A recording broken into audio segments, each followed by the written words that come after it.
y el señor presidente del Consorcio de Gestión del Puerto de Coronel Rosales, Rodrigo Aristimuño.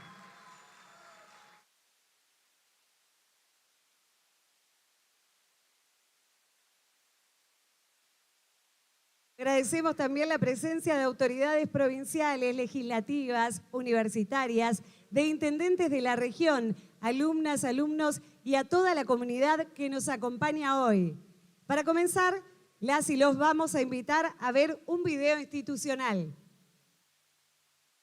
En la provincia de Buenos Aires, el desarrollo energético un desarrollo energético trabaja para que la energía sea un Estado motor para el presente. crecimiento Trabaja de la para que la provincia energía y el sea un bienestar motor de para las el crecimiento y de la los provincia y y el bienestar impulsamos la de las exploración y los y bonaerenses. explotación del Impulsamos la petróleo exploración offshore, que y tendrá un explotación impacto del decisivo en petróleo offshore, que tendrá un impacto decisivo en materia de producción y empleo en nuestra provincia, con un potencial de producción de 200.000 barriles diarios en 5 pozos en la cuenca bonaerense. Apoyamos la construcción del gasoducto Néstor Kirchner, desde Vaca Muerta hasta San Liqueló, que consolida a la provincia como el principal territorio donde se lleva adelante el transporte, procesamiento, distribución y consumo de hidrocarburos. Impulsamos la construcción de la planta de licuefacción en Bahía Blanca, la primera del país, para la exportación de gas natural licuado. Este proyecto de gran escala permitirá aprovechar un recurso estratégico y muy demandado en el mundo a partir de los planes de transición hacia el uso de energías limpias. Llevamos adelante obras de infraestructura para asegurar un servicio de calidad, promover el crecimiento de la provincia y garantizar el acceso a la energía en todo el territorio. Apoyamos la construcción de la tercera central nuclear de la provincia de Buenos Aires, que contribuirá a diversificar la matriz energética provincial y nacional, mejorando la confiabilidad del sistema, sustituyendo energía importada y ayudando a cuidar el ambiente. Impulsamos la expansión del puerto de Coronel Rosales, una de las terminales exportadoras de petróleo más importantes del país, que permitirá incrementar las ventas de crudo al exterior, enviar parte de la creciente producción de vaca muerta al mundo e incrementar los ingresos de divisas a la economía bonaerense y argentina. Estamos garantizando el derecho al desarrollo energético para los y las bonaerenses. Seguimos avanzando derecho al futuro.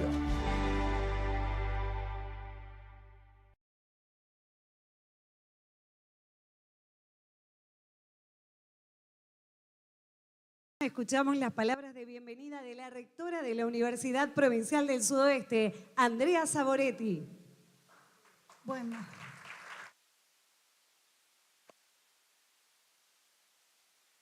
A todas y todos, es realmente un verdadero gusto recibirlos en nuestra casa. Siempre me da una profunda emoción que nos venga a visitar el gobernador, pero debo admitir que más allá de esta alegría, es la primera vez que el gobernador de la provincia de Buenos Aires visita la delegación administrativa de Bahía Blanca de la Universidad Provincial del Sudoeste en sus 20.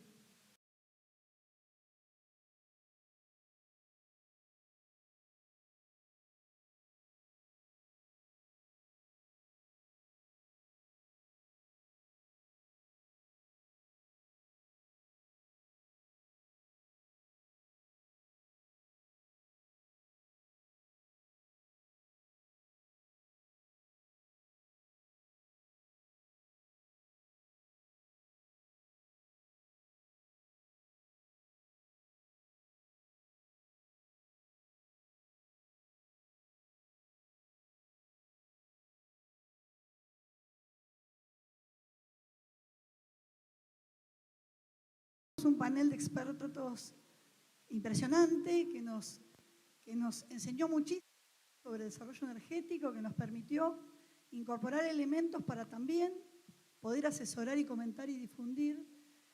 Y bueno, que hayan elegido la Delegación Administrativa de Bahía Blanca para este encuentro, para nosotros es por demás placentero. Sobre todo porque coincidentemente con muchísimos de los expositores, nosotros también creemos que Bahía Blanca tiene una enorme oportunidad.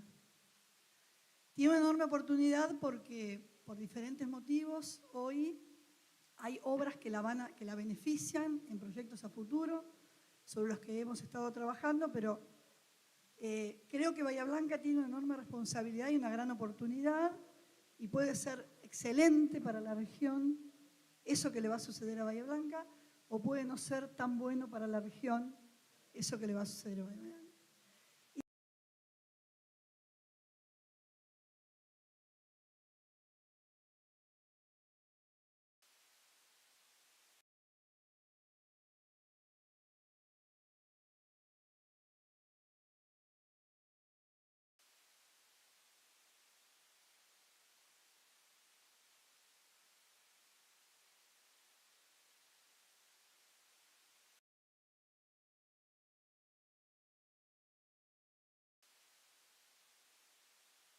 Diseño de Bahía mirando al sudoeste, hay muchísimas cosas que podemos hacer bien, y si nos olvidamos del sudoeste y pensamos una Bahía Blanca que funcione como hasta ahora, de una manera, digamos, como autista respecto de su entorno, el resultado puede ser otro.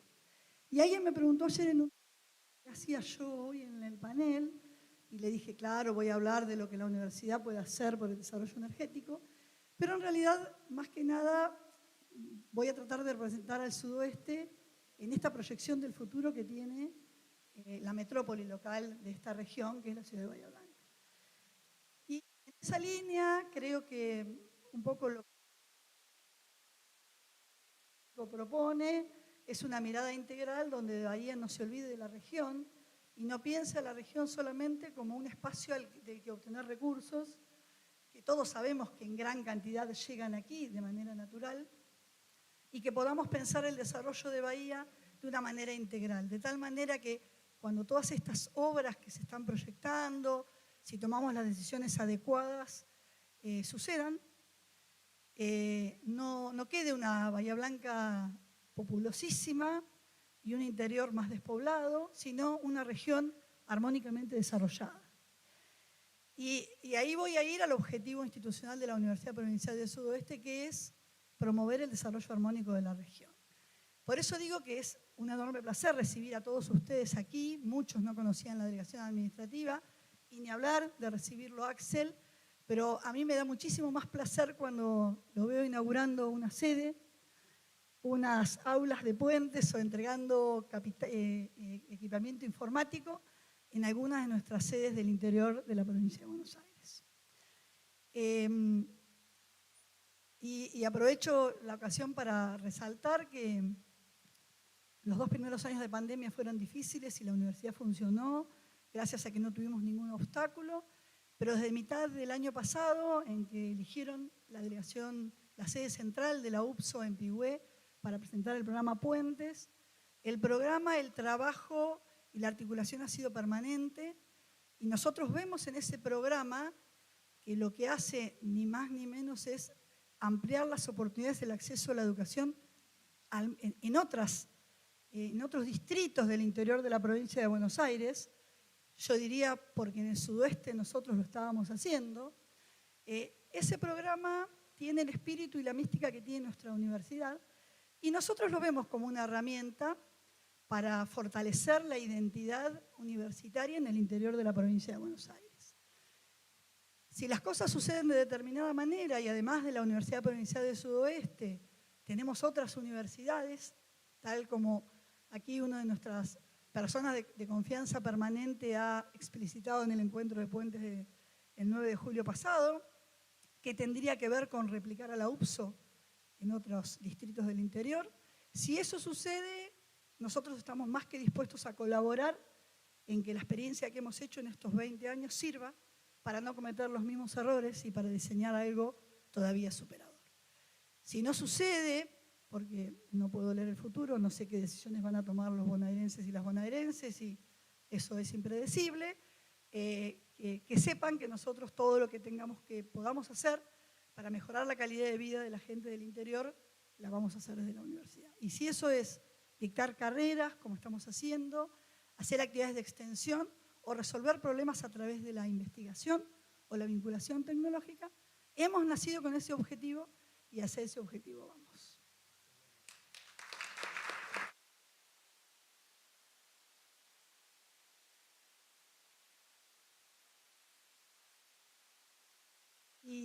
Y bueno, para cerrar este tema me voy a parar en el rol de las universidades, porque aquí hoy, de las universidades que estamos en digamos que tenemos algún asiento en Bahía Blanca, nos acompaña el decano de la Facultad Regional Bahía Blanca, de la Universidad Tecnológica Nacional.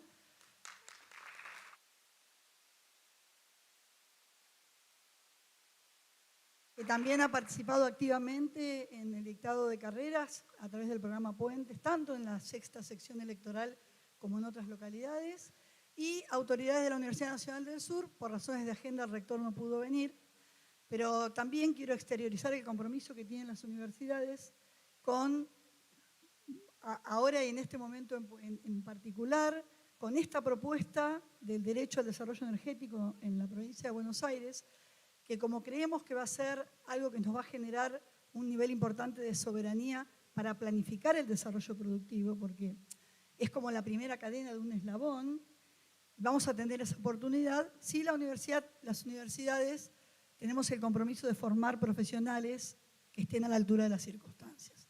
En ese sentido, las 3 instituciones educativas que estamos presentes en la región, ya tenemos carreras alineadas con esos objetivos, estamos en instancia de creación de algunas carreras, y no solo carreras universitarias, sino también actividades de oficios, de formación profesional. Bueno, todo lo que el diagnóstico indique que se necesita para fortalecer el desarrollo energético y poder tener un poquito más de soberanía en la planificación de nuestro desarrollo productivo. Muchísimas gracias por estar aquí y bueno, siempre vamos a seguir demandando porque para poder crecer y mejorar y llegar con mejor calidad al interior necesitamos recursos, así que lo que sí les prometo es que a partir de mañana seguiremos pidiendo. Muchas gracias, señora rectora. Le damos ahora unas palabras al presidente del Consorcio de Gestión del Puerto de Coronel Rosales, Rodrigo Aristimuño.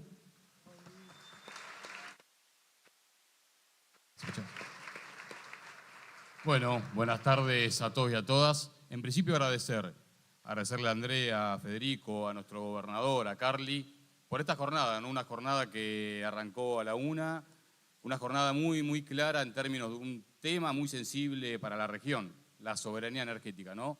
Donde el puerto de Bahía Blanca y el puerto Rosales van a tener un rol trascendental para la provincia de Buenos Aires. También decir que es un orgullo estar en esta casa de estudio. La academia pública, la educación pública, cuando está tan en discusión si la educación tiene que ser privada. Miren lo que es esto, es un enorme orgullo poder desarrollar este tipo de actividades en esta casa de estudio, así que agradecerle a todas las autoridades de la UBSO.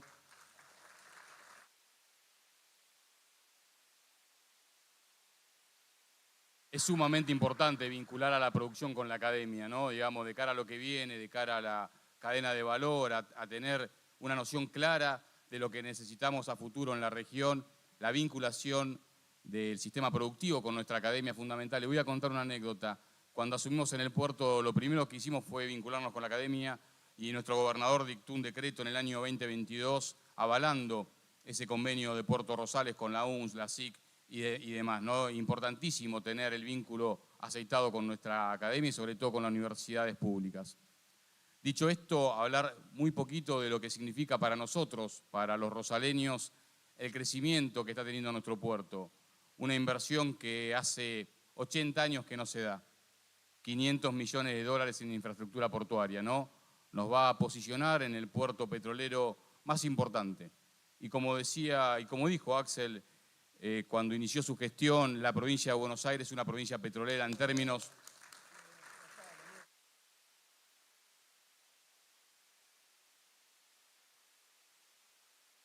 No solamente, y lo decía, lo describía muy bien Gastón, no solamente en términos de refinería, ¿no? Sino por Puerto Rosales pasa más del 60% del crudo del país. Hay que entenderlo, también hay que hacer lo propio para quererlo y cuidarlo, ¿no? Lo que se viene en Puerto Rosales es una inversión que en el distrito hace más de 80 años que no se daba.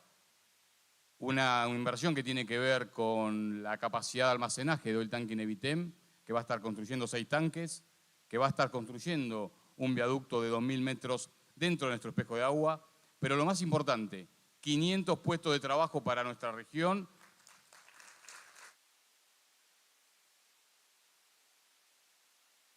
90% de esos componentes son de industria nacional, es decir, un impacto muy fuerte en el mercado interno. Para un distrito como el nuestro, que es estado dependiente, que no tiene un sector industrial planificado, que no tiene un parque industrial, este tipo de obras es fundamental porque además del crecimiento coyuntural va a tener un crecimiento estructural del más del 20%, es decir, lo que queda para nuestra ciudad es importantísimo. Y hoy a la mañana nos preguntaban cuando estábamos con Carly, ¿y cuál es el rol del Estado en este? Y generar condiciones, ¿no? Tenemos un Ministerio de Ambiente. Por primera vez en la historia de la provincia de Buenos Aires tenemos un Ministerio de Ambiente. Un Ministerio de Ambiente que está dando todas las autorizaciones para que la construcción sea posible en el marco de la preservación del ambiente. La Subsecretaría de Asuntos Portuarios y el Consorcio de Gestión asignando todas las autorizaciones en el marco de la Ley 24093. Digo, importantísimo el rol del Estado generando condiciones. Por eso también es importante darle continuidad. Leí acá derecho al futuro. La única manera de garantizar el derecho al futuro en términos de las obras para nuestro puerto es que Axel renueve 4 años de mandato en la provincia de Buenos Aires.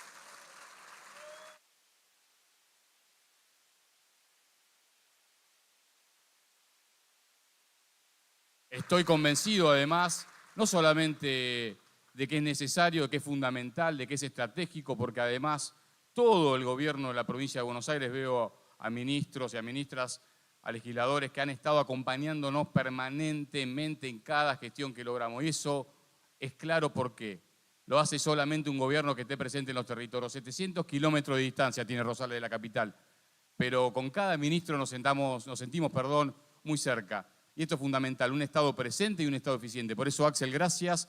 Estoy convencido, tenemos que hacer lo imposible para que nuestro gobernador renueve en la provincia de Buenos Aires, porque eso nos va a garantizar no solamente el derecho al futuro, sino el derecho a la energía, el derecho al disfrute, el derecho a jugar, como hoy en una escuela nos decían los chiquitos. Así que muchísimas gracias, Axel, y un gran aplauso para vos.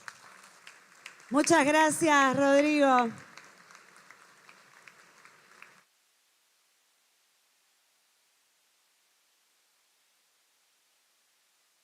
Escuchamos ahora las palabras del presidente del Consorcio de Gestión del Puerto de Bahía Blanca, Federico Susbieles.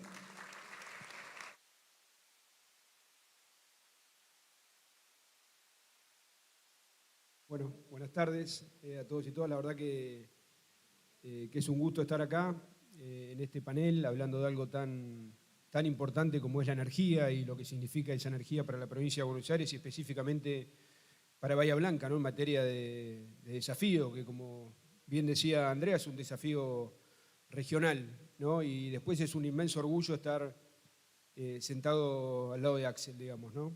La verdad que le quiero agradecer a Axel, porque uno a veces, en la Argentina tenemos a veces la mala costumbre de entender que las cosas pasan naturalmente o llueven o que el camino de la adquisición de derechos es un camino de ida, digamos, ¿no?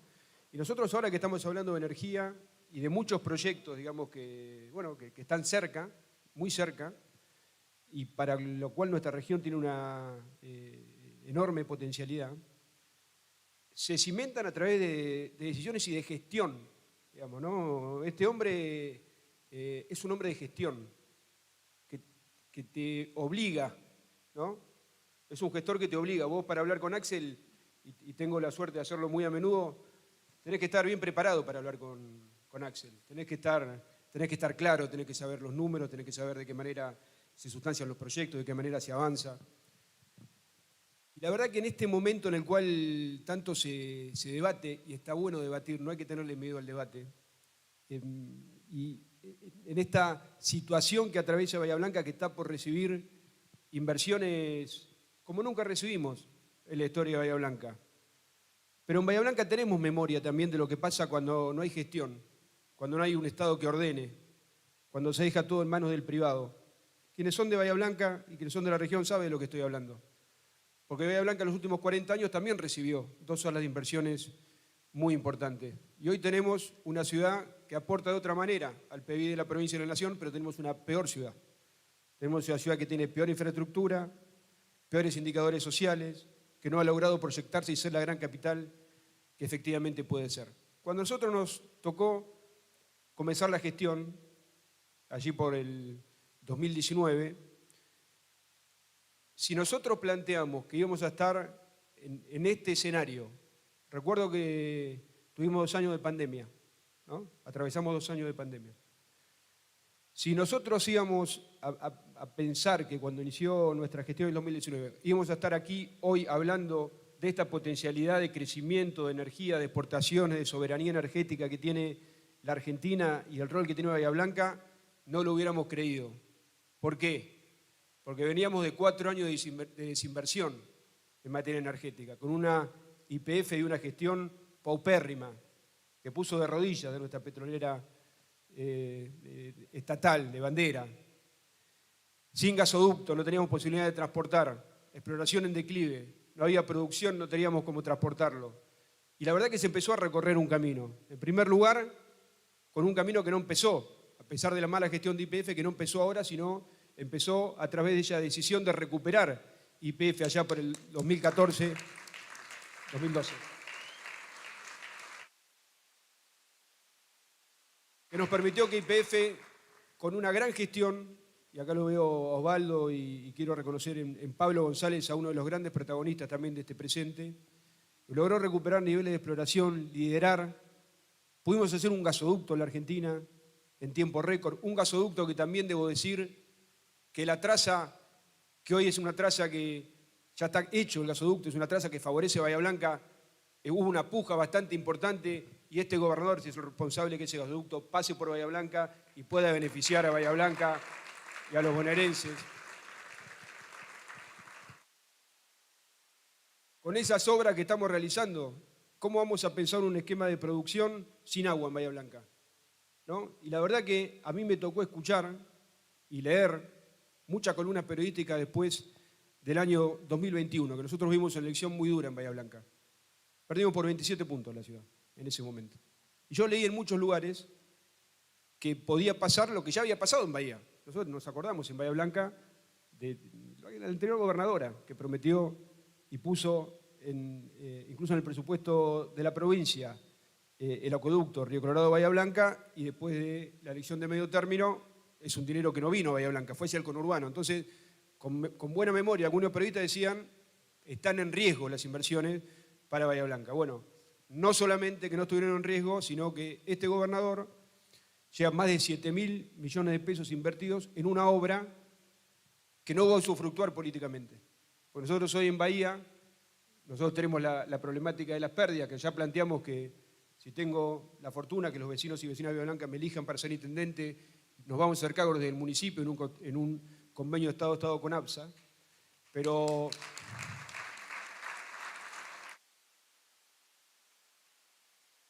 este gobernador no solamente que continuó las obras de agua que se había comprometido, sino generó más obras, generó el boleto universitario, generó la circunvalación norte, y estoy convencido, porque hablo con él todos los días, que hay muchas más cosas que tenemos que hacer para avanzar.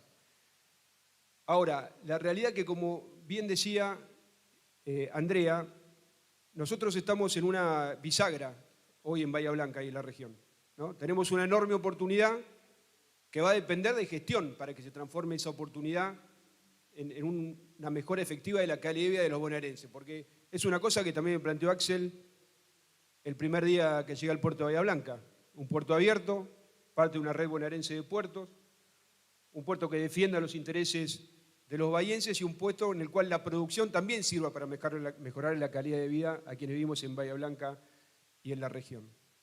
Entonces, en ese escenario en el cual estamos, que Bahía Blanca es un ambiente en el cual la energía renovable protagoniza a través de la energía eólica, tenemos la posibilidad, aparte de lo que es liquefacción, de lo que es nuestra salida de crudo por Puerto Rosales, hay proyectos en ciernes de hidrógeno verde, hay posibilidades también de generar biocombustibles, digamos, hay una agenda energética muy importante que lo que tenemos que hacer hoy es ver de qué manera estructuramos eso en un proyecto que efectivamente logre generar progreso y mejoras en la calidad de vida de Bahía Blanca y de la región. Para que eso ocurra, tenemos que fundamentalmente generar determinadas circunstancias, determinados eslabones. Primero, seguir con obras necesarias. Vamos a necesitar más gasoductos, que termine el oleoducto, que las obras viales que Axel está impulsando puedan culminar, que podemos terminar, por ejemplo, en lo que tiene que ver con lo vial, con la 51, que podamos terminar con la obra del Cholo. Tiene que ver con que efectivamente nosotros podamos terminar con una YPF protagonista, que podamos trabajar, como lo estamos haciendo con la UPSO, la UNS, la UTN, en generar un plan rector para que esas inversiones que lleguen generen mejor trabajo. Acá veo varios dirigentes gremiales en la sala. Tenemos que generar mejor trabajo, tenemos que formar a los cuadros técnicos para que puedan hacerlo. Tenemos al CONICET en Bahía. Bahía Blanca es la ciudad de la Argentina con mayor cantidad de científicos por habitante. Entonces, la verdad que lo que yo quiero significar, nombré varias cosas que tienen que pasar. Y la verdad que el futuro no se construye ni con dinamita ni con motosierra.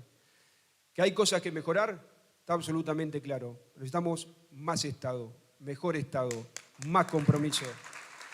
Y fundamentalmente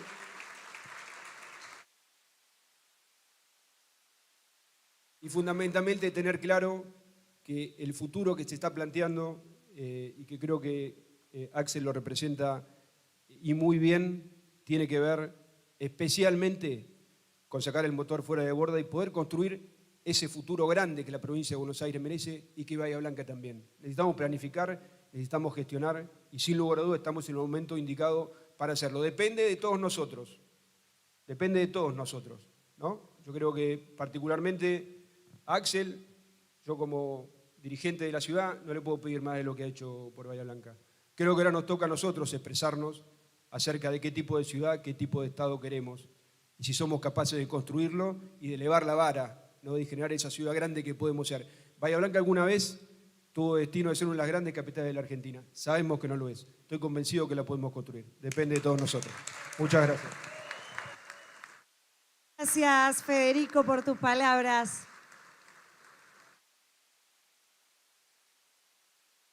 Para finalizar, escuchamos las palabras del gobernador de la provincia de Buenos Aires. Habla a las y los bonaerenses, Axel Kicillof. Bueno, buenas tardes a todos y a todas. En primer lugar, agradecerte, Andrea, por las palabras, por recibirnos hoy. Agradecerle también, acá tengo para nombrar a varios dirigentes que hay de la región, de la provincia, a Marco Fernández, a Gaby Godoy, que lo ve ahí, a Yelén Durán, a Marisol Merkel, a Natalia Sánchez Jauregui, a Marcelo Feliú, Osvaldo Barcelona, a candidatos nuestros, Unión por la Patria de Dorrego, a Alicia Jalle, a Hernán Arranz de Montehermoso. ¿Dónde estás, Hernán? Hernán. A José Esteves de Pringles. Yo lamento, pero sin anteojos veo hasta la primera línea. Quiero agradecerle también, que nunca lo hago, a los ministros y ministras de nuestro gabinete. Miren que a veces a mí me toca recibir elogios que no son completamente producto de mi esfuerzo o exclusivamente producto de mi esfuerzo, sino en un equipo de trabajo que viene recorriendo toda la provincia de Buenos Aires. Lo decía recién Rodri, a veces voy yo a los lugares, pero a veces, y si no voy yo, va alguno de los ministros militantes que forma parte del gabinete, que están permanentemente recorriendo la provincia. Alguno me decía si nos íbamos a subir al Clio en esta campaña. No sé si lo escuchaste, Carly. Me decían si nos íbamos a subir al Clio. Con el gobierno que tenemos necesitamos 1000 Clios, porque estamos recurriendo todo el día, todos la provincia. Y lo digo porque parece que es una cuestión de campaña, pero al término de la campaña, incluso al asumir, decíamos que íbamos a gobernar así como hicimos campaña. Y a veces lo del Clio se malinterpreta, ¿no? Como si, está bien, nadie piensa, obviamente, que con un auto, una persona o dos van a poder dar la pelea que se dio en el 19. Fue también producto de una fuerza política, por supuesto, y cada una de las acciones que uno hace están enmarcadas en un trabajo más general y en una fuerza política que es el peronismo y que hoy está conducida, como estaba entonces, por Cristina Fernández de Kirchner.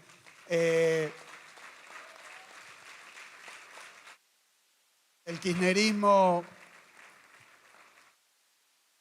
que forma parte, obviamente, de toda una tradición, pero sí lo que quiero decir es que nos planteábamos no un auto, una idea, una persona, sino más bien un modo de vincularse y un modo de entablar una serie de diálogos, de discusiones también, que den lugar a una enorme transformación de la provincia de Buenos Aires. La verdad que nosotros no vinimos para administrar y menos todavía para andar acomodando problemas, dificultades que la provincia acarrea hace muchísimo tiempo. Vinimos a llevar adelante un proceso de transformación que partía y parte de un diagnóstico. Hoy lo decíamos, hoy nos tocó tocar un poquito de varias esferas de lo que tienen que ver con las responsabilidades y con las políticas del gobierno provincial. Lo voy a decir muy rápidamente, pero estuvimos inaugurando una escuela, estuvimos visitando los nuevos quirófanos de acá del Hospital Pena, entregando una ambulancia, estuvimos también entregando viviendas, estuvimos a la mañana en Villarino en una cooperativa que convertimos a productores familiares, los convertimos hoy en productores a través de una fábrica que les permite envasar y comercializar la cebolla. Así que estuvimos recorriendo y bueno, y terminamos en la universidad pública. Y me olvidé de varias cosas. Toco varios puntos de lo que estuvimos haciendo hoy, simplemente para decir que en cada uno de los aspectos, educación, salud, infraestructura, estuvimos recorriendo la circunvalación, en cada uno de los aspectos y de las materias y de las áreas del gobierno.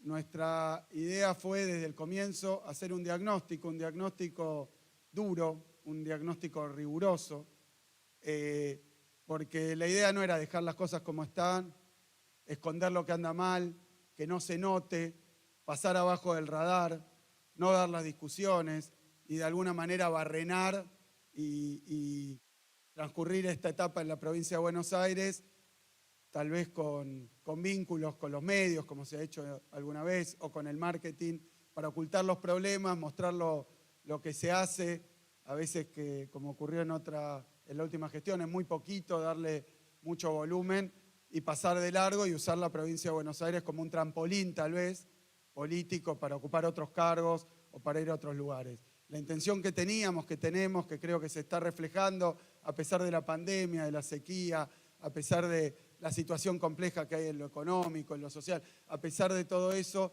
es que en cada aspecto, en cada área del gobierno y entonces en cada aspecto de las necesidades y de las problemáticas de la sociedad de la provincia de Buenos Aires, vinimos a transformarla a fondo, a hacer cambios estructurales en la salud, en la educación, en la infraestructura, en la energía en la provincia de Buenos Aires, en la producción y el trabajo. Creo que lo importante de todo esto tiene que ver con que para transcurrir, para administrar las dificultades que hay sin que se noten, la verdad que se puede gobernar con alguna comodidad. Sabíamos que íbamos a ser tremendamente atacados y señalados. Vemos que hoy estamos inmersos en un debate muy profundo sobre el modelo de sociedad y de Estado, pero la verdad es que no me arrepiento de haber dado todas las peleas que dimos, porque era con el propósito de ir a fondo, de asumir los problemas, las dificultades y los errores también. Así que hoy estamos aquí en una universidad pública, bonaerense, bien bonaerense, que además ha sido un ejemplo y un modelo para lo que después fue el programa Puentes y lo que después comentaba Andrea, que hemos dicho, que es que del programa Puentes y esta experiencia, la idea es, y ahora horror y espanto, abrir más universidades públicas en la provincia de Buenos Aires. Más universidades públicas. Porque faltan universidades, no sobran universidades. Pero estar en una universidad pública que está en peligro. Está en peligro el CONICET, hablabas del CONICET. Está en peligro la escuela pública, está en peligro la salud pública, está en riesgo. Está en riesgo y no porque uno le guste agitar fantasmas o no le guste hacer campaña del miedo, ¿no? Y decir, ojo, que si votás te van a dejar sin tal cosa, va a pasar tal otra. No, ahora es bien explícito. Ahora, esta vez, es sin maquillaje, sin medias tintas, es bien explícito. Tenemos una derecha que de manera descarnada y frontal dice que donde hay una necesidad, ustedes saben, para la derecha hay un costo. Y como les gusta reducir, achicar y la motosierra, evidentemente se va a quedar ahí este problema y no se va a resolver. Entonces, me parece que estamos en un momento bisagra, realmente estamos en un momento bisagra, porque también vamos a hablar hoy de la energía. Y la energía argentina también está en peligro. O sea que estamos en una universidad pública en riesgo de extinción, ¿no?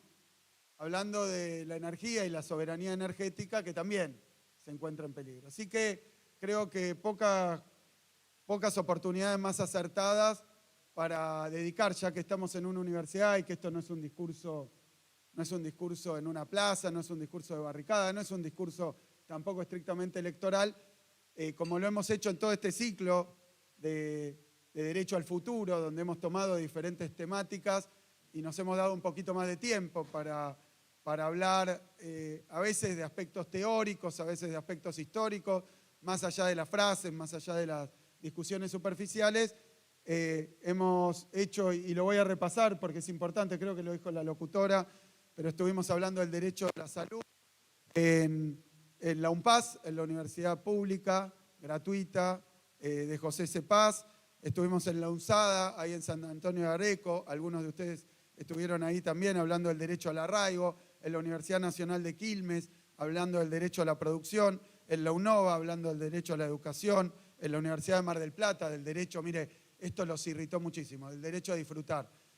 No porque no crean en el disfrute, sino que piensan que es patrimonio de un sector minúsculo, ¿no? Que puede hablar, como se lo puede pagar, como se puede tomar vacaciones, como puede, entonces tiene el derecho cubierto y para todos los demás es un escándalo hablar de que hay un derecho al disfrute. Lo repito, estamos haciendo campaña hoy, estamos sosteniendo y defendiendo los viajes de fin de curso gratuitos que tienen muchas funciones, pero también el pueblo de la provincia de Buenos Aires tiene derecho a disfrutar, lo hemos discutido. En San Pedro hemos hablado de la soberanía, no específicamente energética, hablamos del Canal Magdalena, hablamos de varias cosas más. En la UPSO hoy del derecho al desarrollo energético. Y como sé que hubo paneles previos, como no los pude presenciar, pero yo voy a pedir para ver el material. Lamento, Fede, si cada vez que tenés que hablar conmigo, que yo pienso que son conversaciones relajadas y casuales, exige, y la verdad que bueno, que estoy en la universidad, fui mucho tiempo docente, pero si, Fede, en algún momento te sentiste exigido o examinado, quiero decir, Fede, aprobado con la máxima calificación. Porque además cada vez que hablo con Fede me enseña cosas, así que me explica, me ilustra, pero sí, es cierto que hay un nivel de exigencia que debemos tener quienes estamos en roles de dirigencia, hay un nivel de exigencia que puede surgir de algún colega, de algún compañero, pero que surge obviamente de nuestro pueblo, ¿no? Que nos pide cada día más, que cada vez que vota, yo les pido que este resultado de las urnas lo evaluemos de la siguiente manera. Nos están interpelando, nos están pidiendo que expliquemos mejor y nos están pidiendo que solucionemos más problemas que tienen los y las bonaerenses. Ese es nuestro compromiso. Explicar mejor, hacernos entender mejor, tomarnos el tiempo, debatir, discutir, defender lo que tenemos que defender y reconocer todo lo que falta. Uno pide el voto con la tranquilidad de todo lo que hizo, pero también con el compromiso de hacer todo lo que falta.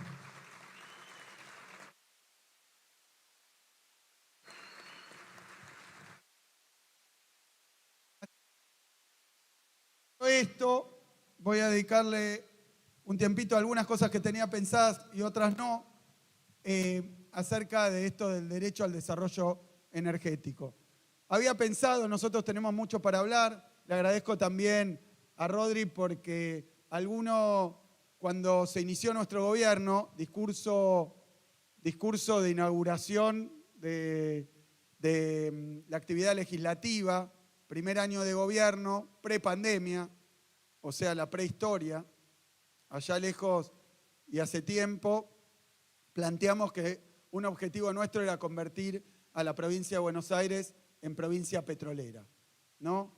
Y bueno, y me llamaron algunos gobernadores, colegas, como a mí me tocó ahí en la época de 2012, cuando se recuperó YPF, ser de la primera dirección que tuvo YPF recuperada, ser interventor de YPF en aquel momento. Sí, no a mí el aplauso a Cristina Fernández de Kirchner,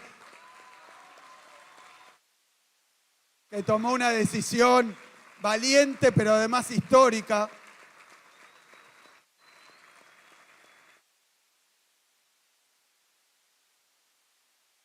Conozco a varios gobernadores y a muchos de los empresarios y actores y protagonistas del sector energético argentino, y cuando planteé esto de provincia petrolera, también lo tomaron y empezaron a decir, bueno, este tipo está loco, ¿no? ¿Cómo provincia petrolera? Incluso me llamaban algunos gobernadores de provincias patagónicas que tienen petróleo y me decían, pero che, ustedes quieren todo, porque son principal provincia industrial, principal provincia agropecuaria, tenemos un sector minero que es realmente pero muy dinámico, tenemos de todo en la provincia de Buenos Aires, y ahora venís a disputar o a participar o a reclamar el carácter de provincia petrolera. Tengo que confesar algo, lo voy a hacer hoy, por primera vez, es una infidencia, así que como estamos acá en confianza y como sé que nada de lo que diga va a salir de estas cuatro paredes, Andrea,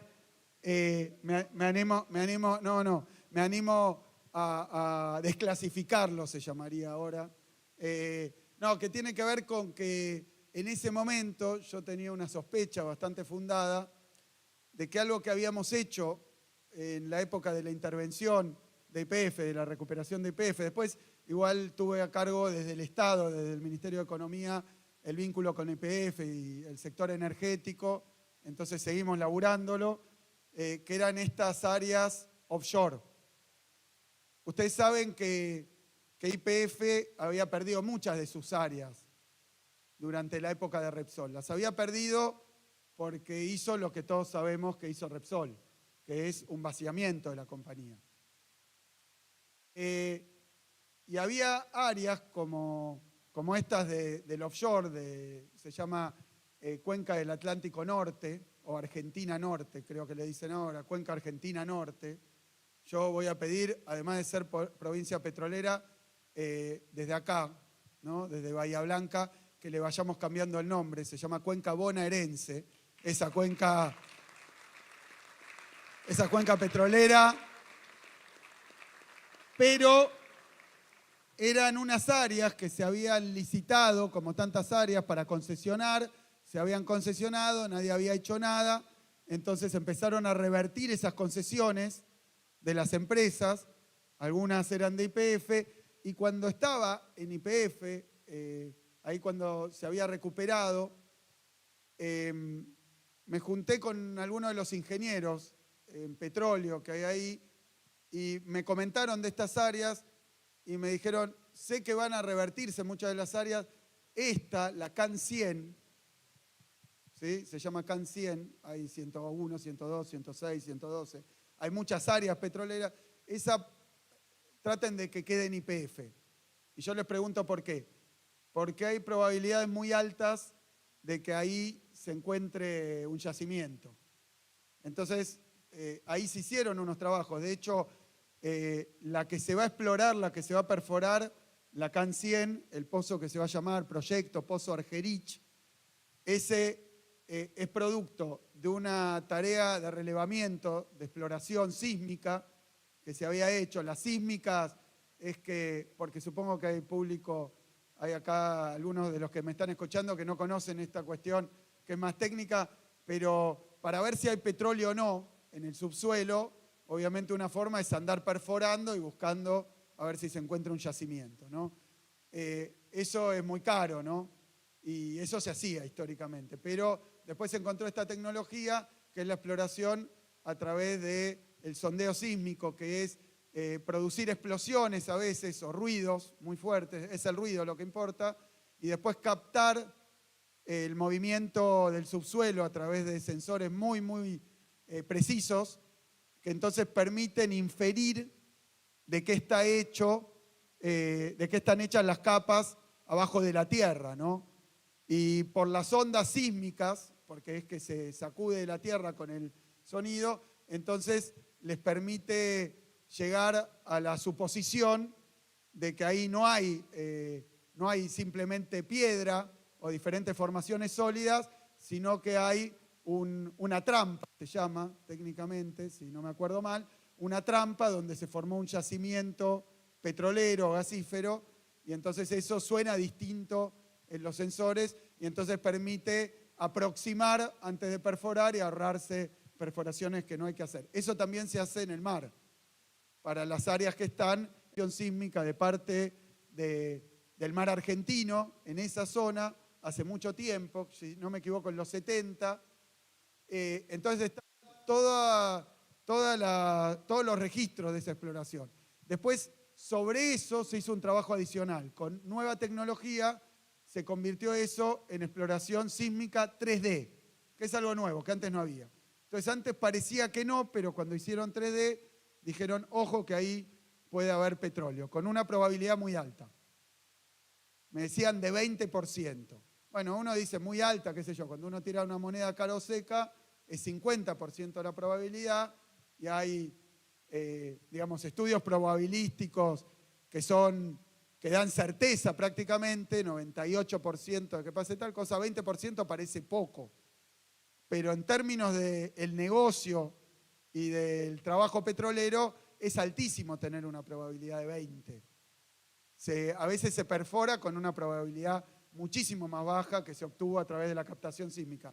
Entonces, me habían dicho, déjenle ese área IPF porque ahí hay una probabilidad alta de que haya petróleo. Todavía no estaba la 3D y después cuando me reencontré, cuando volvimos, en el año 19, me encontré con algunos ingenieros de IPF que me dijeron, me hacían así, todos muy contentos, porque me decían, mirá, revisamos los números y es muy probable que costas afuera de la provincia de Buenos Aires haya petróleo.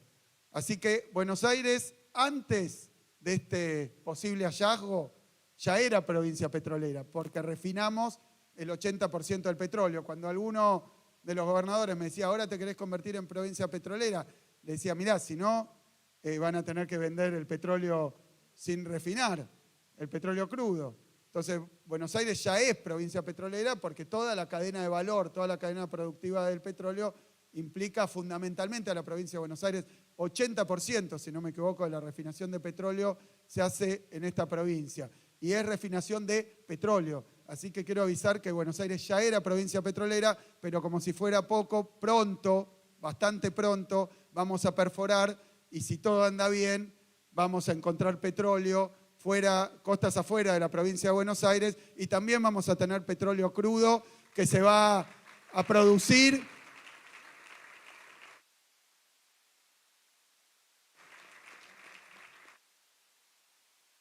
Así que toda esta historia va al tema de provincia petrolera y de por qué estamos acá. Pero quería dedicar y aprovechar, decía que estamos en la universidad y que estamos en este ciclo, que la intención es ir un poquito más hondo en las cosas, para ver si puedo compartir con ustedes algunas ideas que no son las que uno diría en un reportaje, en un canal de televisión, o que uno diría en un debate un poco más superficial y tal vez más acalorado.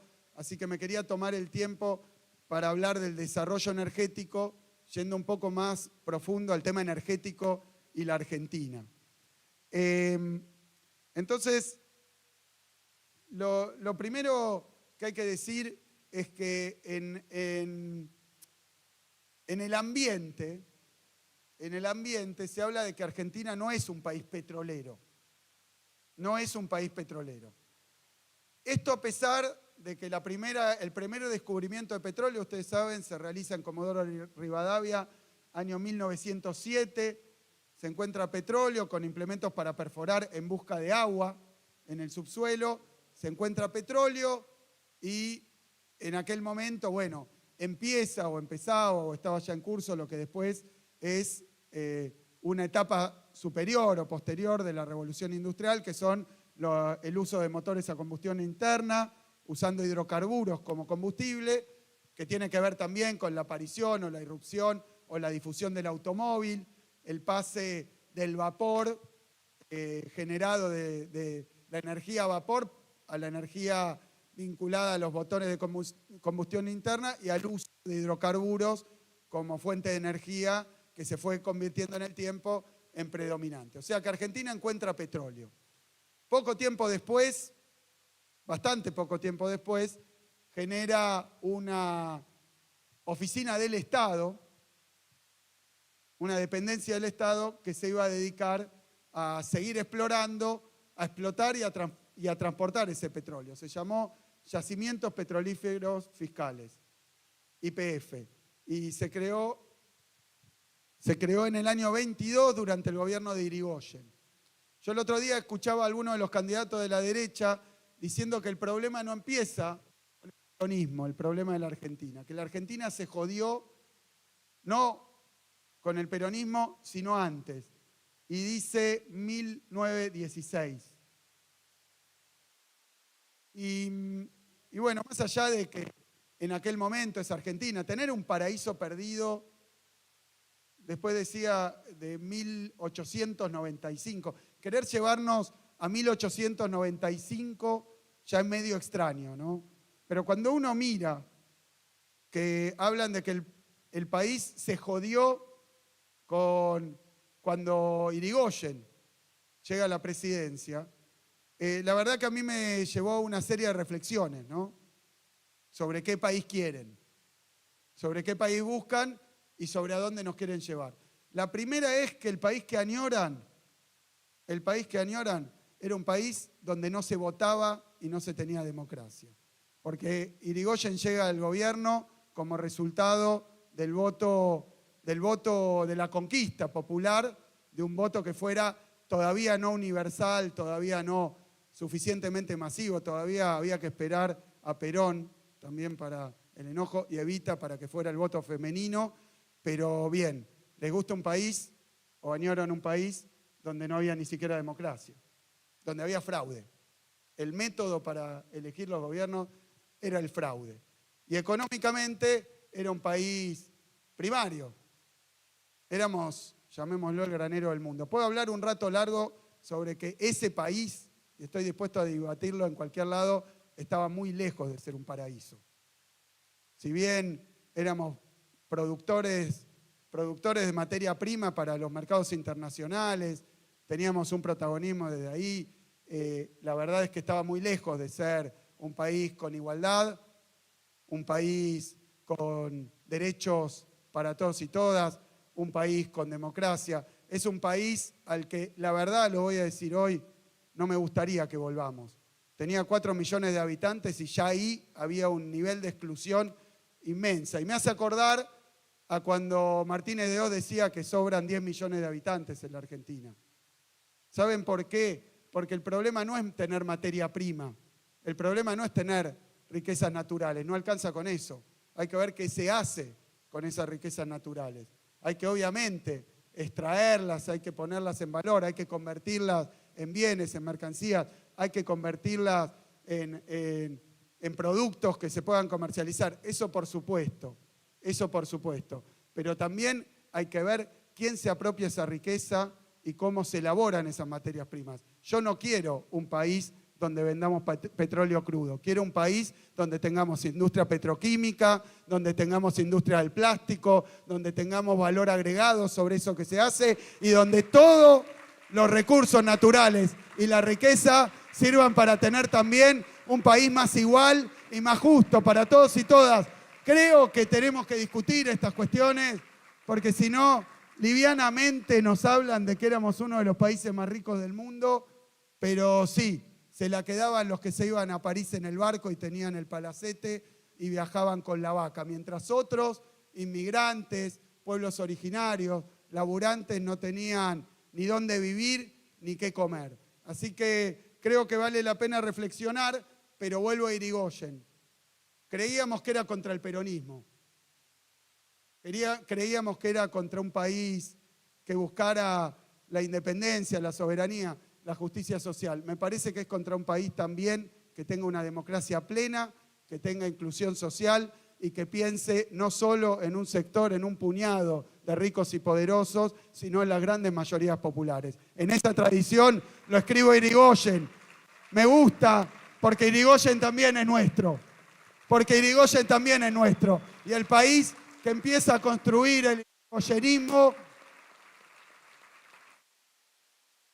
forma parte de la tradición que también yo creo que varios que pertenecen a ese partido histórico han dejado de lado, ¿no? Entonces quiero reivindicar también que YPF se funda durante el gobierno de Irigoyen. Obviamente toma otra dimensión con los procesos de industrialización en la Argentina. Pero quiero ir al tema más teórico. Obviamente estaba en curso una revolución tecnológica, otra etapa de la revolución industrial, un cambio en el modo en el que se producía, por supuesto, que tenía que ver con los hidrocarburos. O sea, era mucho mejor tener hidrocarburos que no tenerlos, ¿no? Porque tener hidrocarburos era algo que te podía permitir también tener industria. No porque los hidrocarburos fueran en sí el oro negro, no por su carácter de mineral valioso, sino porque la energía, y en ese momento el petróleo, el gas, lo que empieza a ser el nuevo combustible de la industria, de la producción, permite sobre eso construir una capacidad productiva, una productividad, una competitividad, pero también una matriz productiva muchísimo más variada, muchísimo más amplia y además más inclusiva. Entonces yo quiero ir a lo más teórico, al principio de la cuestión, que creo que finalmente es lo que está en discusión hoy. ¿Qué diferencia hay entre cualquier bien, cualquier producto, cualquier mercancía industrial y lo que uno llamaría hoy materia prima, lo que uno llamaría hoy, productos de la minería, productos de la industria petrolera, petróleo crudo, gas, oro, litio, o también, a veces, alimentos? ¿Qué diferencia hay entre una camiseta, una remera, una botella y eso? Y esas materias primas. Bueno, hay una diferencia central en cómo se determina su precio, cómo se determina, voy a hacer acá general, su valor, lo que vale. Hay una diferencia. Y quiero empezar, parece que es lo que está en discusión, incluso con el tema de la privatización de YPF que hoy se vuelve a discutir. En la cualquier producto industrial, lo que uno tiene es un proceso de competencia, si la hay, ¿no? Porque también puede haber monopolio, pero en términos teóricos, hay un proceso de competencia que fija el precio a través, y tomando la forma más sencilla, de la oferta y la demanda. Para cualquier producto, yo decía esta botellita de agua, ¿no? Tal vez no es el mejor ejemplo, pero no importa, esta Virome. Para esta Virome, si hay determinado nivel de producción, pero de pronto, porque se pone de moda, porque es linda, porque es necesaria, por lo que fuera, empieza a aumentar la demanda de esta Virome, o de este tipo de Viromes, y bueno, lo que dice la teoría de mercado es que entonces va a subir el precio, y cuando el precio empiece a subir, va a haber otro tipo, igual que yo, que soy el que produzco estas Viromes, digamos Fede, que tranquilamente, si tiene el capital y los recursos, puede hacer una inversión y producir la misma Virome. Igual. ¿Por qué se le ocurriría a Fede producir esta virome? Porque si sale 2 pesos esta virome, o 10 pesos, o 200 pesos, y de repente empieza 200 pesos, digamos, o 2.000 pesos, pongamos para no discutir, 2.000 pesos sale esta virome, pero supongamos que empieza a subir la demanda y todos quieren comprar esta virome, hay un furor por esta virome, y entonces la producción que hay no alcanza. Lo que debería pasar es que esa demanda empiece a generar un incremento en los precios que termina dándome a mí una ganancia superior a la que tenía antes. Digamos que esta virome que se vendía a 2.000, todo el mundo la quiere comprar y entonces pasa a salir 4.000. ¿Qué voy a tener yo? Ganancia extraordinaria. Una ganancia extraordinaria. Una ganancia superior a la ganancia de los que producen termo, los que producen mesas, los que producen micrófonos. Va a haber más ganancia. Y entonces, ¿qué dice la teoría del libre mercado, de la libre competencia? Que como tengo una ganancia adicional, va a haber muchísimos capitales, muchísimas empresas que van a querer producir lo mismo que yo, esta virome, y que entonces va a empezar a aumentar la oferta, de forma tal que esa ganancia extraordinaria comienza a caer hasta que finalmente el precio vuelva a ser el precio que era antes, 2.000. ¿Y ese precio por qué estaría fijado? Está fijado por los costos más la ganancia normal de todos los productos, de todas las empresas. ¿Por qué voy a algo tan sencillo? ¿Se entiende este mecanismo? Entonces, a través de la competencia, cuando aumenta la demanda, aumenta la oferta, y entonces no se puede sostener en el tiempo una ganancia extraordinaria, una ganancia desmedida, una ganancia altísima, no se puede sostener. Dice la teoría que si hay competencia y aparece un bien, un producto que es muy demandado y su demanda crece tanto que permite tener una rentabilidad muy superior, van a aparecer otras empresas que produzcan lo mismo, se va a ampliar la oferta y finalmente el precio va a ser un precio que refleje el costo más una ganancia normal. Si siguen apareciendo empresas, Fede produce viromes, Rodri produce viromes, Andrea produce viromes, va a haber un momento que va a haber un exceso de oferta de viromes, el precio va a caer y entonces alguno no va a poder cubrir el costo o no va a tener la ganancia y finalmente la oferta se va a adecuar a la demanda que existe del producto. ¿Se entendió lo que dije? Es muy sencillo. Bueno, nada de esto es verdad para el petróleo, para el gas, para el litio, para la soja, pero me voy a quedar en la energía. No es verdad. No funciona el mecanismo de mercado, la ley de la oferta y la demanda, con estos bienes, producto de la minería, producto de la exploración petrolera. No existe, no funciona ese mecanismo. Pero no es que no funciona porque hay un monopolio que no deja entrar a través de una patente. No es que no funciona porque el Estado regula que sea un solo productor o le da un permiso a uno solo. No funciona porque estos productos son productos cuya oferta no se puede ampliar, no se puede hacer crecer la producción de manera, digamos, elástica, indefinida. No puede aparecer otro productor de petróleo si el petróleo está muy caro. No puede aparecer porque la cantidad, los recursos son limitados, son finitos y tienen dueño. Es decir, que no puede ser, a diferencia de una virome, bueno, me compro la máquina, pongo la tinta, el plástico y hago una virome. No es que está muy caro el petróleo, sale $200 el barril y entonces yo vengo acá o me voy a La Plata y digo voy a producir petróleo. No puedo. Para producir petróleo tengo que tener un yacimiento y esos yacimientos están en determinado lugar y son escasos y hay pocos y no se pueden expandir. No se puede expandir la producción. Hay un límite objetivo para expandir la producción que tiene que ver con las reservas, con los yacimientos, con los recursos naturales. O sea, lo que proviene de los recursos naturales que no se pueden reproducir los bienes, la mercancía, los productos que vienen como resultado, que son recursos naturales, que no se pueden ampliar, no se pueden reproducir infinitamente, tienen un método de fijación de precio. ¿Por qué la oferta no se puede ampliar? Hay un límite objetivo real para ampliar la oferta. Litio, somos 3 países que concentramos todo el litio. Está re caro el litio, no es que un tipo, por decir así, en Uruguay dice, qué bueno litio, me pongo a producir litio. No tienen yacimiento de litio, listo, terminado. Entonces hay un monopolio que tiene que ver con los recursos naturales que hace que la fijación de precios sea distinta.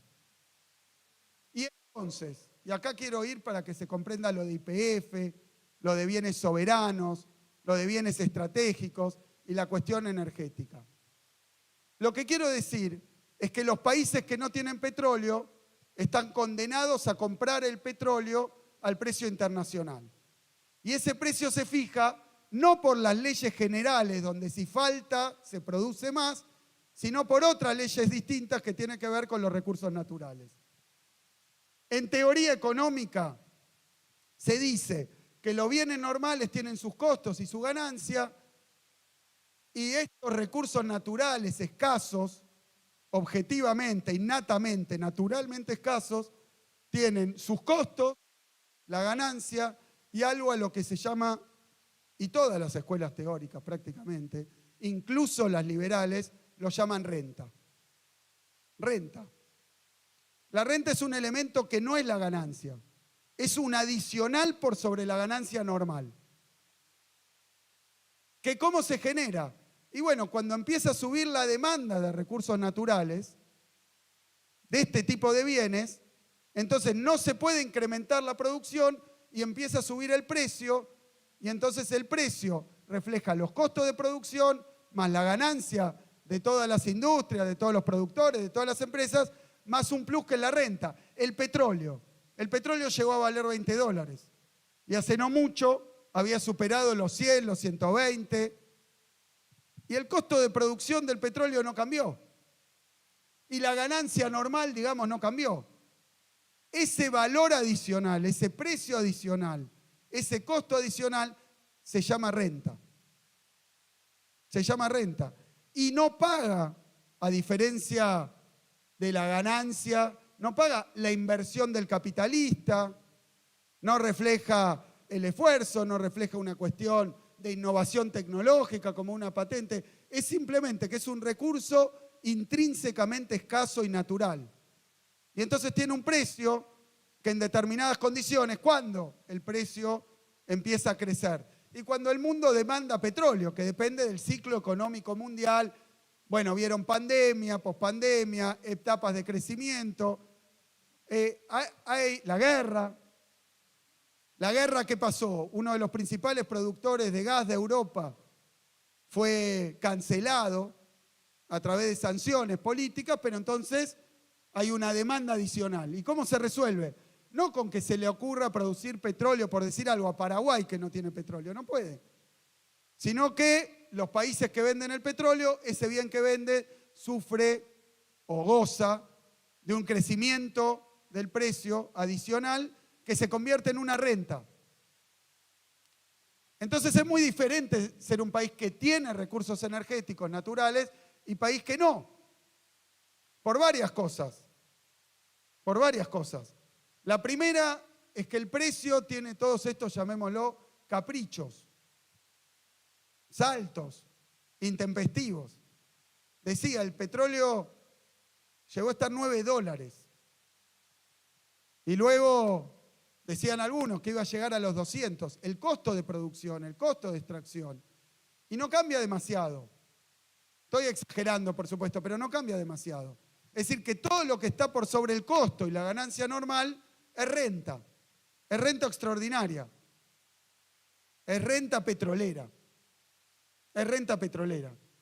Y de ahí la importancia que si sos un país que encuentra petróleo, fíjense que los países que tienen petróleo uno conoce, los Emiratos Árabes, uno ve lo que pasó en Dubái, lo que pasa en Qatar, el tema de que se compran, bueno, edificios enormes, equipos de fútbol, estrellas pagan cientos de millones de dólares, no es porque tengan capacidad productiva sobre un bien normal que cualquiera de nosotros puede producir. Tienen el monopolio de un recurso natural o un pedazo del monopolio del recurso natural que hace que en determinadas condiciones genere un ingreso muy por encima de la ganancia normal y que no paga ni el capital, ni el interés, ni el trabajo, sino que está por encima de esa ganancia normal. O sea que ahí hay una discusión, que es la discusión que tenemos acá, de quién es el dueño de esa renta petrolera y para qué se usa esa renta petrolera. Esto puede pasar mañana. Ahora leía que el petróleo empezó a subir de nuevo. No cambiaron las condiciones, los costos de producción de los pozos de Argentina. Es absolutamente externo, es el precio internacional del petróleo. Empieza a subir, y la virome que vos vendías a 2.000 y que te costaba 1.200 y que el resto era no sé qué, y una parte de tu ganancia, ahora empieza a valer 3.000, 4.000, 5.000 y nadie puede producir una virome igual. Es una ventaja muy grande. Es una ventaja muy grande. Esto es lo que está en discusión. Porque ¿qué es lo que se puede hacer con esa renta petrolera? Con esa riqueza adicional que viene portada en los productos que salen de los recursos naturales que no se pueden multiplicar ni reproducir. ¿Qué es lo que está en juego ahí? Bueno, ¿quién es el dueño? ¿De quién es esa renta? ¿Y qué se hace con eso? ¿Y quién se la queda? Por eso ha habido guerras, porque tampoco seamos ingenuos, en Medio Oriente, cuyo objetivo y cuyo propósito no fue traer la democracia, ¿no? Porque no fue. Porque después cuando cambiaron a determinadas condiciones ya no les importó más que fuera antidemocrático o ampliar los derechos, fue apropiarse de una riqueza que tiene que ver con estos recursos, que son estratégicos, que son clave y que además tienen esta particularidad. Argentina encuentra petróleo en 1907, a partir de la creación de YPF y sobre todo con el desarrollo que le da el peronismo, se convierte no en un país petrolero, sino en un país con petróleo. ¿Qué quiere decir esto? ¿Qué quiere decir esto? Que el país no tiene grandes excedentes exportables. No somos un país petrolero, como lo es Venezuela, como lo es Emiratos Árabes, como lo es Arabia Saudita, como es, bueno, los países que sabemos que son petroleros. No teníamos excedente, pero teníamos capacidad de producir el suficiente combustible como para sostener el desarrollo nacional. Ese es el punto. El petróleo argentino lo extraía el Estado a empresa, a veces, y producto de grandes discusiones, asociado con empresas extranjeras por cuestiones de falta de capital o de necesidades tecnológicas. Eso no es un problema. Pero una buena parte de esos recursos hidrocarburíferos, una buena parte se empleaba, digo yo, para dos cosas. Para dos cosas. Una tenía que ver con el bienestar y otra tenía que ver con la producción industrial. En realidad, bienestar engloba ambas. Pero quiero ser claro con esto porque si no estamos discutiendo absolutamente cualquier cosa. Absolutamente cualquier cosa. ¿Qué es lo que pasa? Argentina producía la energía necesaria para sostener su desarrollo industrial. Y obviamente a eso hoy lo llamamos autoabastecimiento energético o lo llamamos soberanía energética.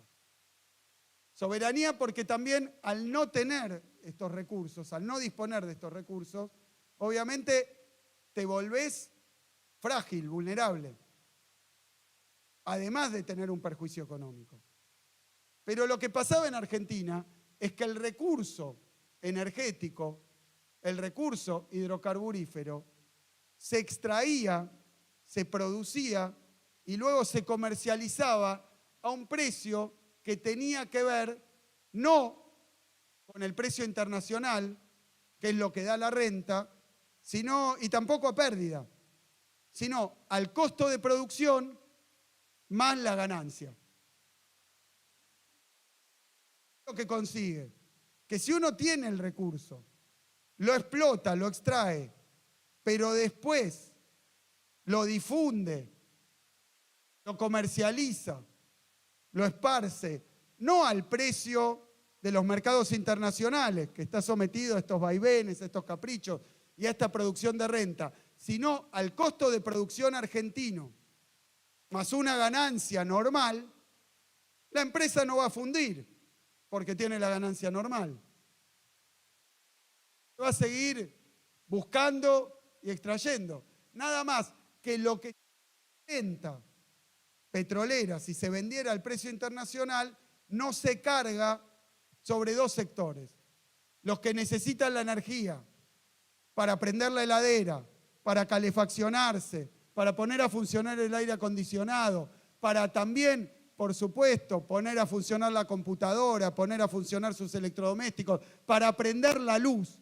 Es decir, para las familias de argentinos y argentinas que usan esa energía que está no barata, sino al costo de producción más una ganancia, pero al costo argentino, lo usan para tener mayor bienestar que el que tendrían si tienen que adquirirla al valor internacional, que además está en dólares.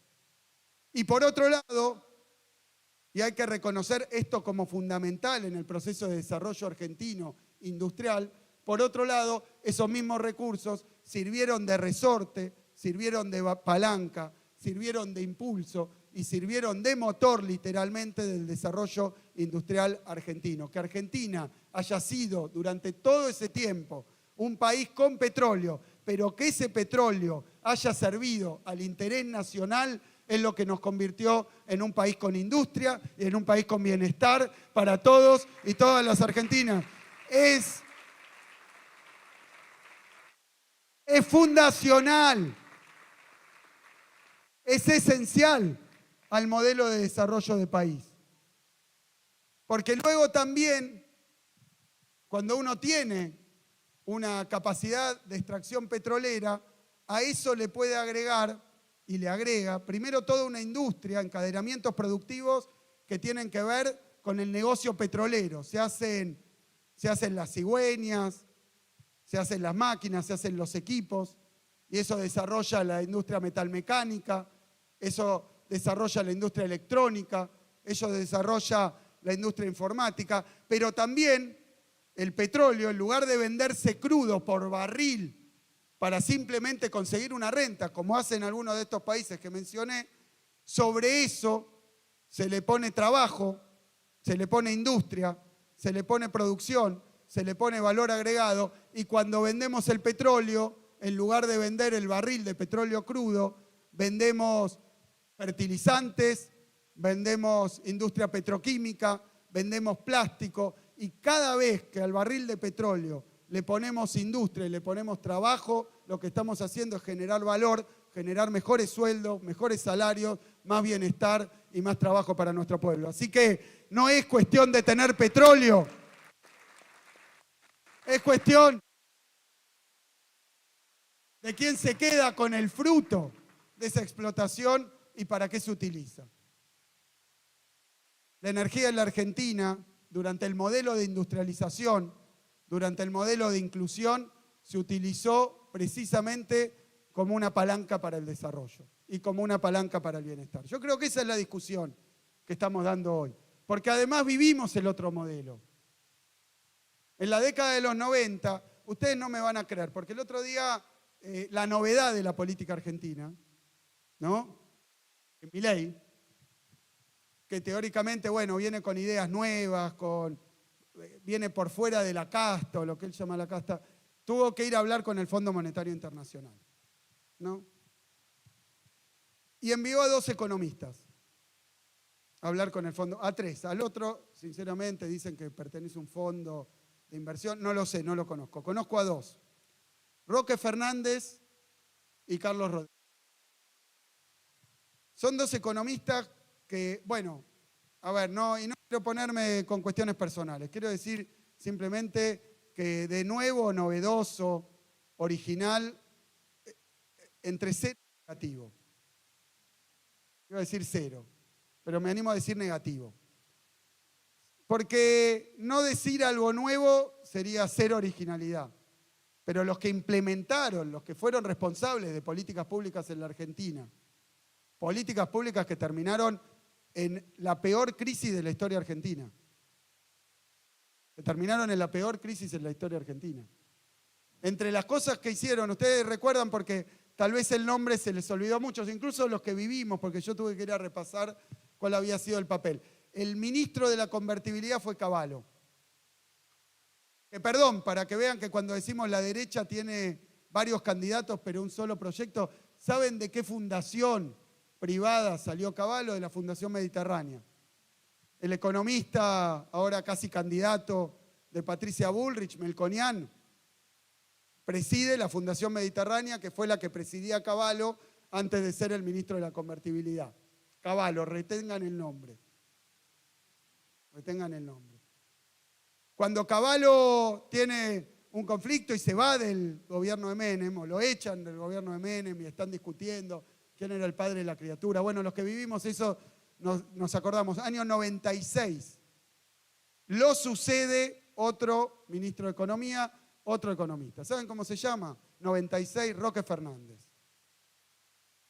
Estamos hablando de dos ministros que tuvieron participación de la Fundación Mediterránea, que fue la que hizo el plan, y ahora también anda con un plan que estaba diciendo, lo escuché, que lo quería colocar, a ver qué candidato lo asumía. Y bueno, entonces tenemos la Mediterránea, que nos dio a Cavallo, que ahora nos da Melconian.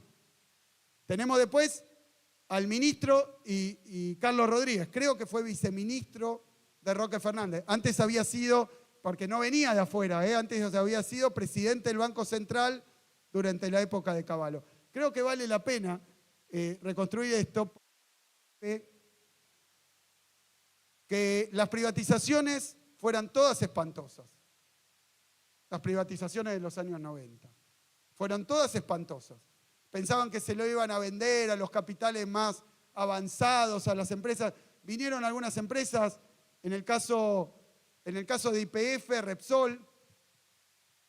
Repsol, que ni siquiera se dedicaba a la producción de petróleo. Tenía estaciones de servicio en España, porque España no era un país petrolero. Entonces se hizo cargo de YPF, comprado a un precio que yo todavía hoy discuto, considero vil, pero más allá de eso, llevó adelante un proceso de vaciamiento. Eso está muy bien explicado en un informe que se hizo en aquel momento, se llama Informe Mosconi, está online. Digo porque ahora nos quieren vender que para solucionar los problemas energéticos, productivos, educativos, de transporte en la Argentina, hay que privatizar. Yo digo, bueno, vienen con algo nuevo. No, hay que privatizar. Bueno, ya lo hicieron. El que privatizó YPF, el que hizo el desastre de la convertibilidad, los que llevaron adelante la política económica que desencadenó la crisis de 2001, la más grande de toda la historia argentina, la que nos dejó con más desocupados que después votos, porque, bueno, esa es otra historia, ¿no? Porque después, esa es otra historia, pero esa crisis, la tasa de desocupación más grande de toda la historia argentina, el desastre y la calamidad más grande de la historia argentina, tiene padres, tiene dueños. Se llama Fundación Mediterránea y se llama Roque Fernández. Es así, lo que nos traen como novedad es viejo. Lo que nos dicen que es nuevo, que es original, ya se probó, ya lo hicieron y fracasó estrepitosamente. Uno dice, si van a vender espejitos de colores, que sean espejitos y que sean de colores por lo menos. Estos son ni espejitos ni de colores. Son los mismos que hicieron los desastres más grandes de la historia argentina. Son los mismos. Ya privatizaron YPF. Ya privatizaron aerolíneas, la vaciaron, la quebraron. Dejaron a todo el mundo en la calle, nos dejaron sin aviones y sin vuelos. Nos dejaron sin exploración petrolera. Ya lo hicieron. Pero vienen por esto. Pero vienen por la renta petrolera. Por Vaca Muerta. Esa es la discusión que hay. Tomaron YPF, la malvendieron, la administró Repsol, la vació. ¿Qué es que la vació? Después lo dejo para difusión. Los indicadores de YPF durante el proceso de privatización la administró un privado. Teóricamente el privado es el eficiente, es el que comprende el negocio, el que produce más, el que invierte. La inversión cayó en picada, la producción cayó en picada, las reservas cayeron en picada, la exploración petrolera se terminó en la Argentina de nuevas áreas, de nuevos proyectos. Las áreas, los yacimientos que YPF tenía de la gestión estatal en el extranjero, en el Mar Negro, si no me equivoco, teníamos también en la zona de Guyanas, ahí donde después se encontró. Bueno, todo eso lo liquidaron, lo malvendieron, se lo apropió Repsol, se llevó a nuestros ingenieros, cerró los laboratorios de YPF, que es donde ahora funciona la Universidad Jaureche. Eran enormes laboratorios de punta, primera frontera tecnológica internacional. Bueno, todo eso lo liquidaron. Ya nos saquearon una vez. Lo ponen para arreglar los problemas. Y quiero partir de ahí. Problemas tenemos, muchísimos. Tenemos problemas en la educación pública, por supuesto. ¿Cómo se resuelven? Se resuelven cambiando los planes de estudio, se resuelve mejorando la formación docente, se resuelve abriendo más escuelas, se resuelve ampliando la oferta educativa, se resuelve modernizando la formación. Bueno, todo esto es así, pero quiero decirlo claramente. Los problemas que tenemos, que reconocemos que hay y que estamos intentando solucionar y que estamos invirtiendo para solucionar, no se resuelven con menos Estado. No se resuelven con motosierra, con dinamita, no se resuelven privatizando, arancelando, no se resuelven, no lo resuelven. No lo resuelve Roque Fernández, no lo resuelven, ya lo hicieron, tuvieron la oportunidad, nos llevaron a la peor crisis de la historia argentina, privatizando, malvendiendo, achicando, arancelando la universidad. Ya hicieron todas las que hoy proponen, porque la dolarización también ya la tuvimos. No es ninguna novedad. Teníamos la convertibilidad, que era que cada peso que llevábamos íbamos a cualquier banco y se convertía en $1. Era equivalente a funcionar con dólares. Porque además había pesos circulando exactamente en equivalencia a los dólares que había en reserva. Es decir, que todos los pesos que había en la economía se podían ir a cambiar por dólares. Ya estuvimos dolarizados. Generó recesión, desempleo. Y quiero decir algo para que quede claro. Al sector rural, al campo, la dolarización la fundió. Lo fundieron. Teníamos 12 millones de hectáreas hipotecadas con la dolarización. Tal vez piensan que por vender ese precio no. Todo se dolariza, los insumos, el trabajo, y además se pierde competitividad cambiaria, se pierde inserción en los mercados, se pierde posibilidad de expandirse, todo eso. Y al mismo tiempo se achica el Estado, se pierde ciencia, tecnología, no se abren más mercados. Bueno, ya lo vivimos. La cuestión energética. Tenemos una oportunidad inmensa. Vaca Muerta, es cierto, se conocía que estaba en la época de Repsol. No habían hecho un solo pozo productivo. Habían explorado por acá y por allá, y después, ¿qué estaban haciendo? Le pusieron la latita como el auto viejo y salieron a venderle las áreas que eran de nuestra YPF a otras empresas privadas, a otras empresas extranjeras. Convirtieron a YPF en una inmobiliaria para vender Vaca Muerta. Y la producción caía, y caía la exploración, y caía la reserva de petróleo y de gas. Esa fue la gestión privada. Cuando se recuperó YPF, inmediatamente, y perdón, algo muy cortito de Vaca Muerta, el no convencional tiene una particularidad, existe hace millones de años, y no es que se descubrió que había petróleo no convencional. Lo que pasó es que progresó la ciencia, progresaron los costos, mejoró la industria, mejoró la tecnología y se volvió rentable explotar los recursos no convencionales. Y a partir de ese momento se empezó a delinear y nos enteramos que somos la segunda reserva de gas del mundo y la cuarta reserva de petróleo del mundo en recursos no convencionales. Y yo quiero decir, para que quede muy claro, porque está en nuestra Constitución, porque ha peleado un pueblo entero por esto, esas reservas, ese petróleo y ese gas no es ni de empresas privadas ni de empresas extranjeras, es del pueblo argentino y tiene que usarse para el bienestar y para el desarrollo del pueblo argentino. Esa es la discusión que estamos dando. Es de independencia, es de soberanía y es de justicia social. Claro que es de justicia social. Porque si nos quieren vender el petróleo y el gas de Vaca Muerta o del offshore, el que sale de las entrañas del suelo argentino a precio internacional, a nosotros, a los que somos los dueños, nos están engañando de una manera realmente muy gruesa. Nosotros queremos que esos recursos salgan, queremos que esos recursos vengan a la superficie, pero queremos con esos recursos hacer varias cosas, no venderlos adentro de un barril al extranjero o mandarlos a través de un oleoducto o un gasoducto sin elaborar. Lo que queremos es convertir a nuestros recursos energéticos de nuevo en un resorte del desarrollo nacional, de nuevo en un resorte de la mejora de las condiciones de vida de nuestros trabajadores y trabajadoras. Esa es la discusión que estamos dando hoy cuando nos dicen que van a privatizar de nuevo YPF. Esa es la discusión que estamos dando hoy cuando nos dicen que el modelo público es más ineficiente. Si fuera más ineficiente, ¿saben qué? Vayan a ver los gráficos, vayan a ver los datos. Cuando la administró Repsol, caía la producción, caían las reservas, caía la exploración. Cuando la administró el Estado, subía la producción, subían las reservas, subía la exploración. Cuando la agarró Macri, caía la producción, caían las reservas, caía la explotación y la exploración. Cuando volvió a gobernar un gobierno peronista, cuando YPF está en manos de la sociedad, del pueblo, del gobierno, vuelve a subir la producción, vuelve a subir la exploración, vuelven a aparecer los equipos, vuelven a subir las reservas.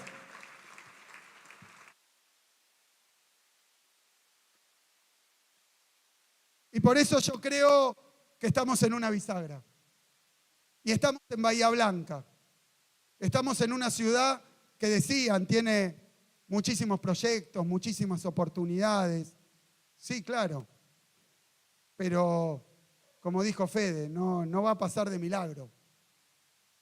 Aún una oportunidad enorme, aún una posibilidad grandísima, hay que construirla.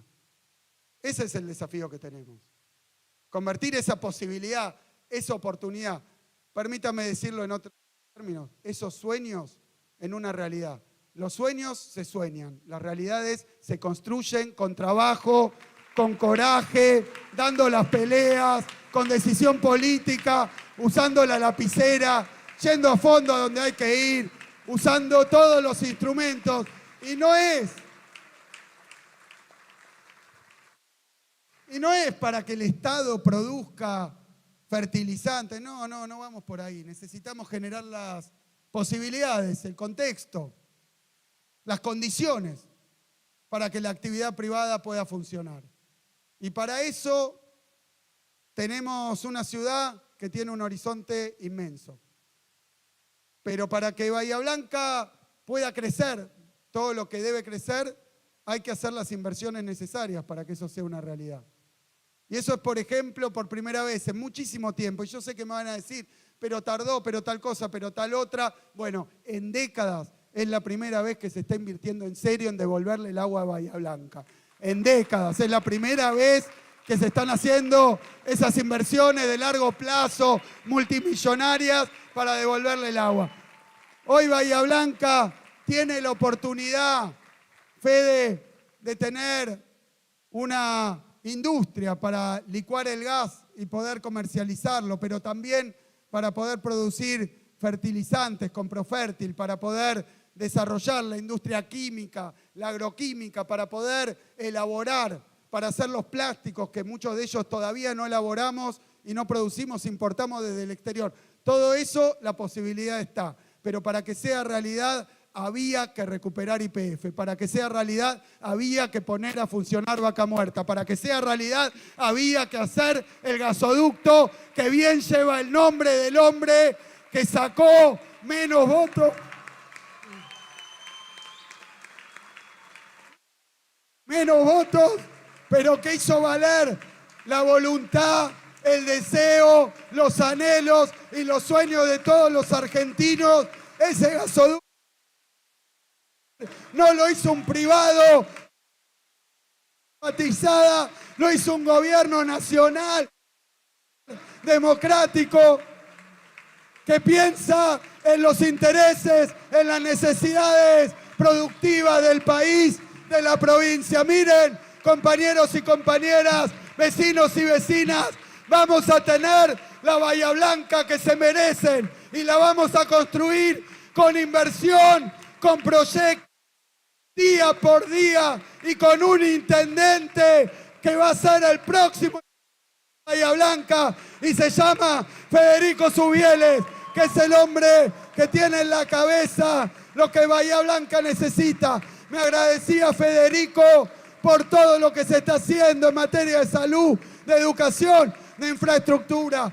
Yo, Fede, te quiero decir que recibimos con nuestro equipo de gobierno todas estas palabras, las apreciamos, pero si hay que decirle gracias a alguien por la circunvalación, por las escuelas, por los quirófanos, es a Federico Zubieles y a los compañeros y compañeras que militan en Bahía Blanca sin especular, sin miseria, buscando que a pesar de que el distrito lo gobernaba nuestra oposición, los habitantes, el pueblo de Bahía Blanca, tenga todo lo que necesita para seguir creciendo. Lo que hiciste en el puerto, hacerlo ahora en todas las cuadras de la ciudad, en todo el municipio. Así que muchísimas gracias a todos, a todas.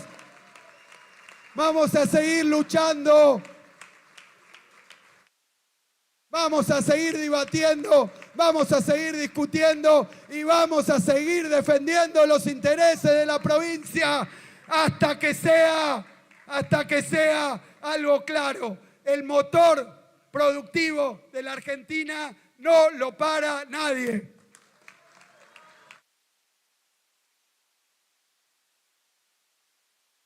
Y antes de terminar, la rectora Andrea Saboretti tiene un presente a Axel.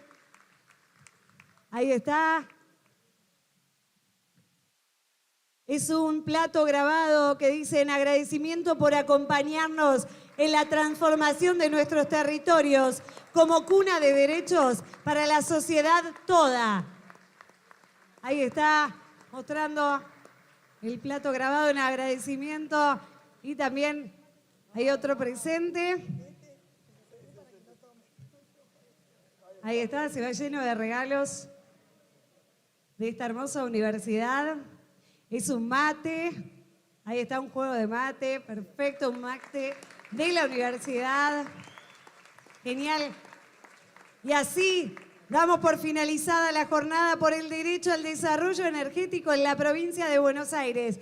Tenemos derecho al futuro. Sigamos construyendo un futuro con más desarrollo y más derechos para las y los bonaerenses. Muchas gracias a todas y a todos y que tengan muy buenas noches.